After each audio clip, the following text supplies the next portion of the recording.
At the Annenberg Innovation Lab, we have started a research group that takes a close look at transmedia branding. Transmedia branding is a fast-developing area that's used in marketing and communication.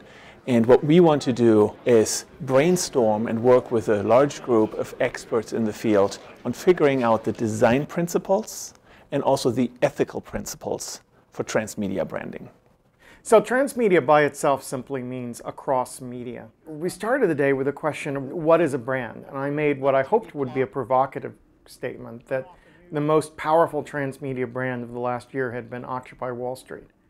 And that it did so by breaking all of the rules of traditional branding. That is, it created an image, a message, the 99% and the 1%, but it did so not by maintaining consistency, but by enabling everyone who participated to create their own version of that message. Branding used to mean broadcast messaging effectively.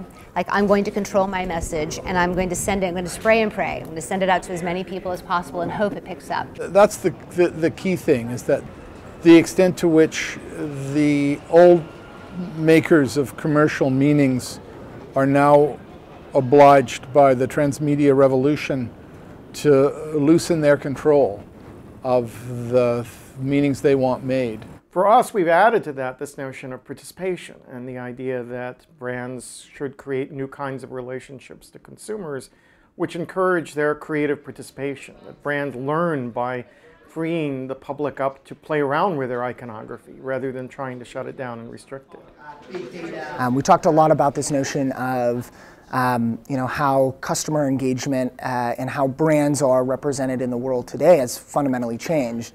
I'm basically thinking about concepts that are not bound to just one medium. I'm more or less creating a whole user experience that I'm trying to transmit over different channels.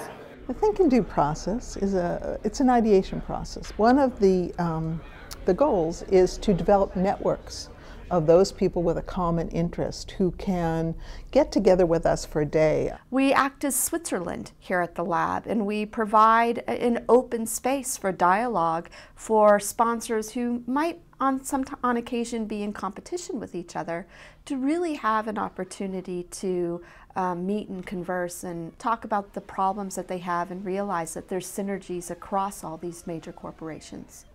And out of that, I think we generate a boatload of new ideas about what the future of advertising might look like. And I think one of the key insights we take away is this need to break out of the silos and sort of open up new flows of communication, especially as companies are trying to enter into new spaces where traditional rules don't apply and where traditional boundaries are being transcended on a regular basis.